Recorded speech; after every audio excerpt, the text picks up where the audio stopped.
பரிசுத்த ஆவியை பெற்றுக்கொள்ளணும். என்னது? ஏன் தெரியுமா பரிசுத்த ஆவியை பெற்றுக்கொள்ளணும்?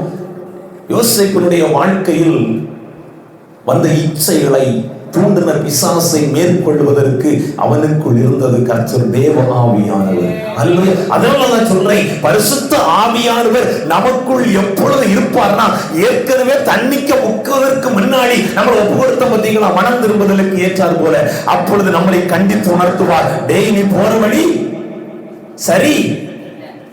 ஆமா, நம்ம சொன்னாலும் கேட்க எத்தனை நேரம் அவர் நீ போற வழி சரியில்லைன்னு சொன்னாலும் அந்த வழியில போய் பார்க்காம நமக்கு தூக்கம் வேற ஒண்ணு இல்லை. எடுத்துக்காட்டு சொல்லேன், கரம் சிரம் புறம் நீட்டாதீர். பஸ் எழுதி போட்டுருவாங்க பாத்தீங்களா, நம்ம அங்கதான் கைய இங்க எச்சில் துப்பாதீர். நம்ம அந்த இடத்துலயே துப்பி வைப்போம். உண்மையா இல்லையா?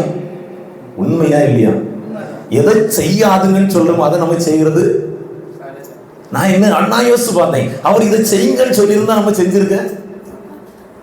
செய்யுங்கன்னு சொன்னதுனால செய்ய வேதம் சொல்லுகிறது, முதலாவது கற்பனைகளை கை கொள்ள வேண்டும், இரண்டாவது மனம் திருந்தி ஞானஸ்தானம் எடுக்கணும், மூன்றாவது பரிசுத்த ஆவியானவரை பெற்றுக் கொள்ள வேண்டும். ஏன் அப்படின்னா, பரிசுத்த ஆவியானவர் நமக்குள் வாசம் செய்கிற பொழுது பரம்பொருள் வெளிப்படும். அல்லேலூயா.